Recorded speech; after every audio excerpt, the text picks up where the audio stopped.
football and basketball, John Holcomb. And first of all, good morning, John. How are you? Robert, I'm good. I'm just watching Alabama shoot three after three after three in the SEC tournament. They've made 6 out of 16 so far. So there's your statistical update to get us started. Most coaches will take 6 out of 16. That's Yeah. if you were shooting 2 pointers, uh, and you would have to make a higher percentage to get to 18. So Yeah. If that I had been get the it. case yesterday, that OSU would not have beaten West Virginia if we're talking about those numbers as twos.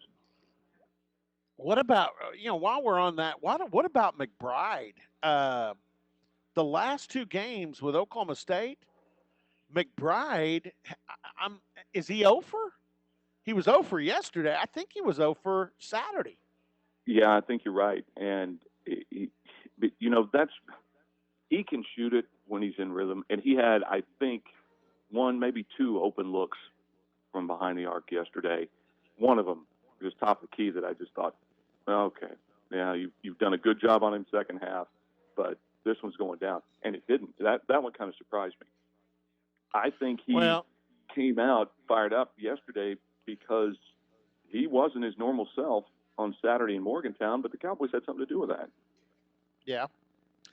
Well, the real reason I wanted to get you on because we know what a Baylor Oklahoma State matchup looks like. We saw it just last Thursday. Now, albeit we saw it without Isaac Likely, who's now back for the Cowboys.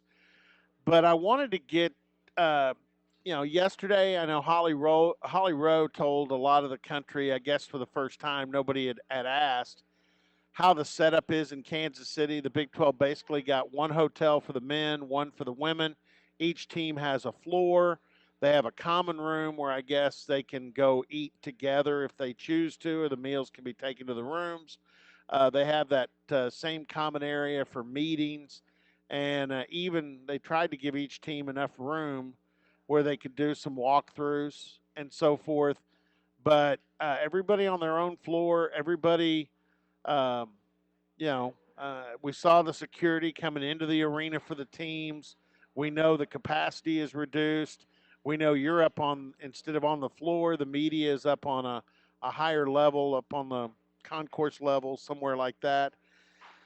Uh, Question: how different is this from the past Big 12 tournaments you've been through? Does it even feel?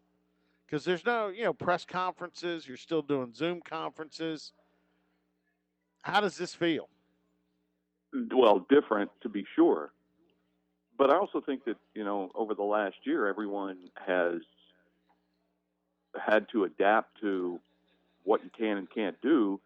So there's been, generally speaking, a real sense of gratefulness, at least among the broadcasters and most of the other media folks, that we're just here and they're playing, and there are some fans, and you're seeing some good basketball. I think the expectations and all of that kind of thing are in the right place, so to speak. I mean, sure, would we rather be courtside and would we rather have a packed arena, even if it's two-thirds, three-fourths full of Kansas fans? But yeah, because there's a certain energy that you feel in that respect. But I do think that it comes down to, once you tip the game off, how's your team playing? And you kind of get lost in that, always remembering that this is, we're in the postseason now. And especially from an OSU perspective, there was a pretty strong feeling not that long ago, before the season started, that you weren't even going to be here because you weren't going to be allowed to be here. So all of that put in the mix, it's as exciting as it can be outside of what it used to be like. Wow. Okay. But from a, and again, what we do, I know people are going to make fun of this. What we do, it is a job. Okay. I'm not going to be silly. It is a job that's a lot of fun. I mean, I like you and I think are a lot alike. We like to go places. We love to broadcast games.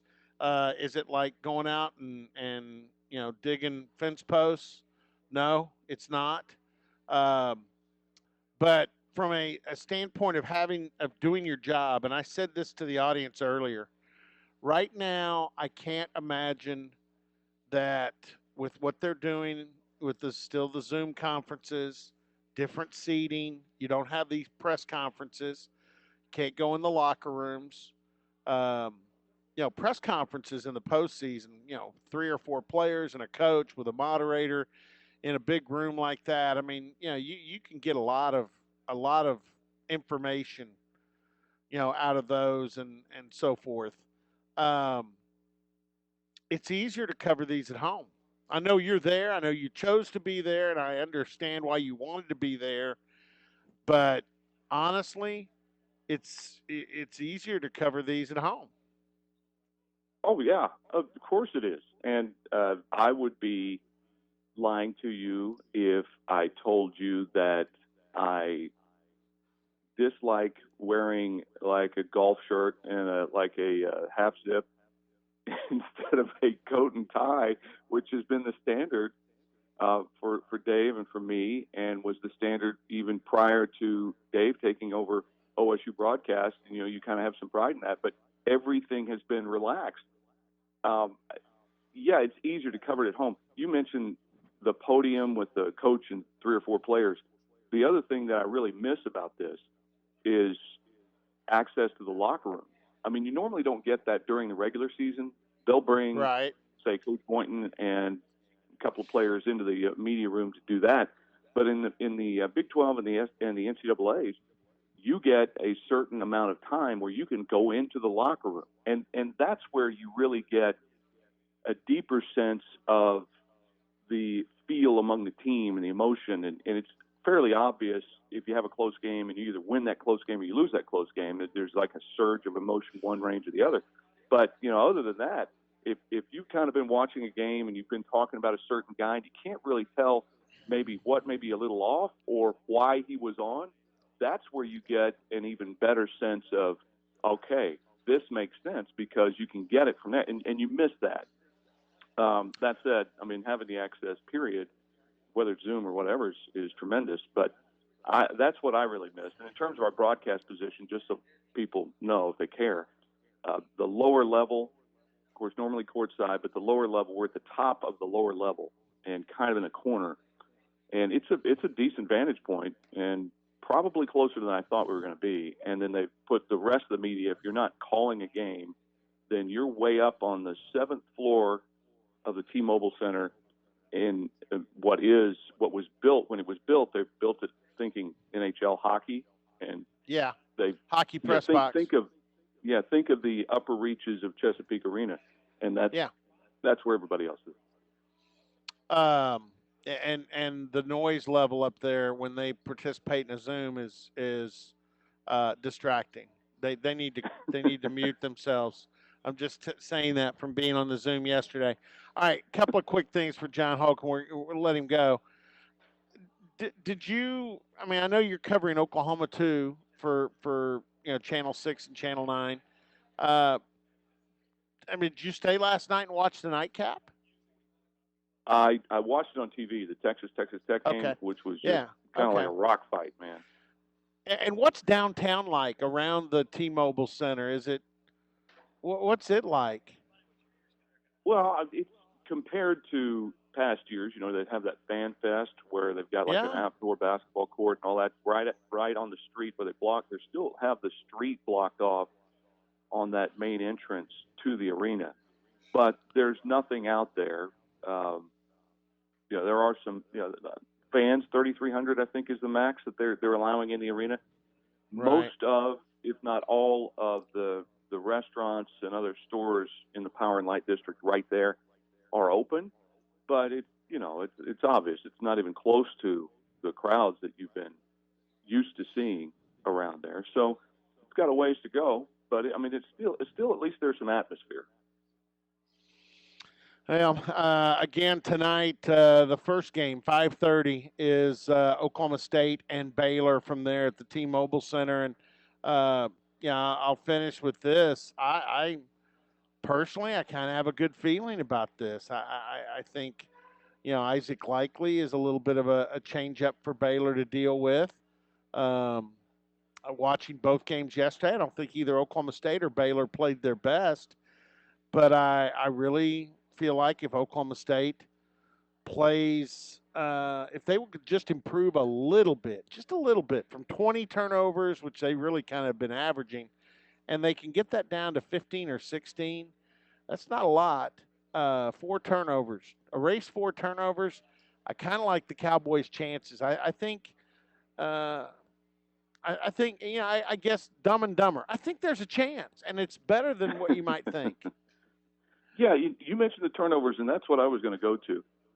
Both teams are probably two of only a handful of teams in college basketball who can turn it over as many times as they have in some games and still find ways to win. I mean, Baylor turned it over 21 times yesterday. Yeah. And they've had issues with it from time to time.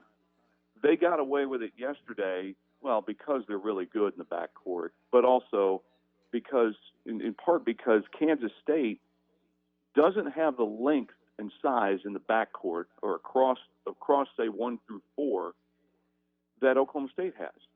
And, the Cowboys are quicker and longer and more athletic. And that's why I think if you can force Baylor into turnovers and give yourself chances at easy baskets, that's why I think OSU has a chance today. Now, yes, they're going to have to play better than yesterday. They were really good in that 21-3 stretch in the second half against a good team. But, we'll see. Interesting to me, Robert, I don't think, regardless of the outcome today, for either team, I don't know if you believe Joe Lunardi, who moved OSU to the 3 line for the NCAA. I believe 3 it. seed, and I do too. If you believe him, then look, if Baylor happens to lose today, or if they beat OSU and lose tomorrow, they're still a 1 seed. Yes. If the Cowboys beat Baylor and win the Big 12 tournament, I don't know that they move up to a 2. So and if they lose today, but here's the deal. I think they would, but here's the deal. What you want to do is, if you stay a 3, I think you'd like to get out of. I mean, where Joe has them, I think you'd rather be a 3 somewhere other than Gonzaga. Yes, I would agree with that. But at least you wouldn't meet them potentially until the regional final. You could improve your 3 line. I'm just not convinced that even if they win tonight and then win the whole thing on Saturday, that they move up to a 2. I could be wrong, but my point is, I'd rather be a 3 like in some regions. I'd rather be a 3 in some regions than a 2 in the other. How about that? Yeah, no, that's good. That's good. Once you get to the 2-3, it's the other. It's if you're a 3, you're looking at who's the 2 and who's the 1, and that becomes more important to me than the number next to my name, is who I'm grouped with. So, and right now OSU's grouped with Gonzaga, and I'm trying to think the 3 seed that he has them in. I believe that's Ohio State. Yeah, 2. The 2. They're the 3. The 2's Ohio State. Yeah. I'd like to get out of that region personally and go to another. Yeah, I mean, then you make the argument. They're all good. They're all good. Yeah. I mean, so you're just going to have to be there. The thing that the Cowboys possess that a lot of teams don't is an unpredictable explosiveness. It's like David's described Cade Cunningham as a cobra before. You could almost describe the entire team that way, because they found ways to win, and you haven't necessarily known from game to game when that run was going to happen or who was going to key it. No. And you know what? This I was kind of wondering, we hadn't seen the entire team together. Likely, Cunningham, everybody. We really haven't seen Likely on this team since Anderson flexed his scoring muscles.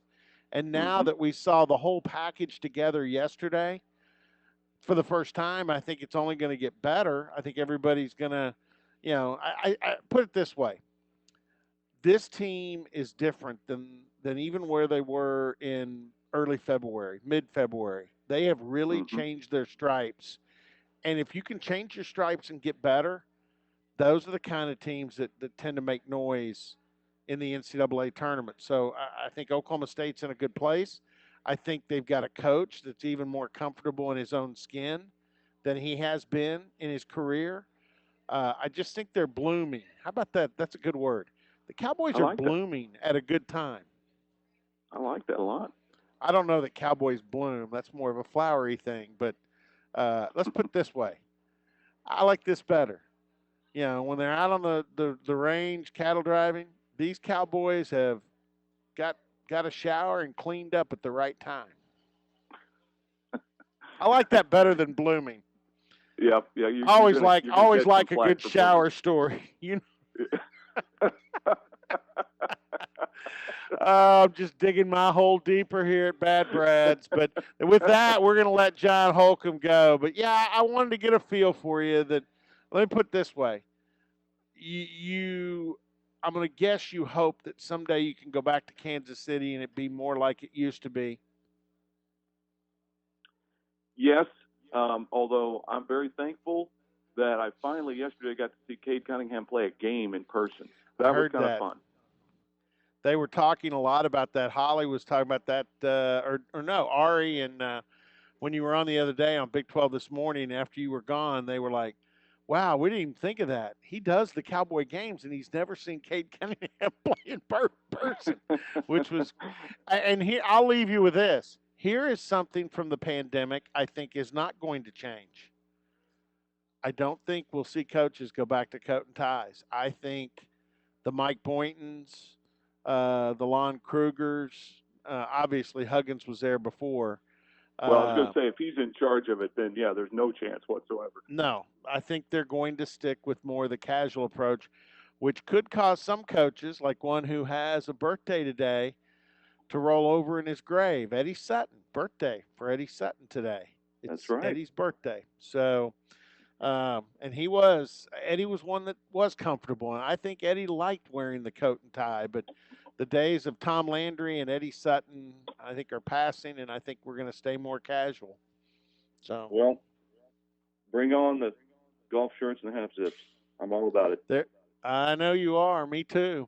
All right, John, have a good one. We'll listen to the call tonight. John will be with Dave Hunziker 4:30 on the pregame Central Time and 5:30 on the broadcast tonight. Have a good one, and hopefully you stay over for another day in a Big 12 championship game. Wouldn't mind that at all. Thanks, Robert. All right, John Holcomb with the Cowboy Radio Network and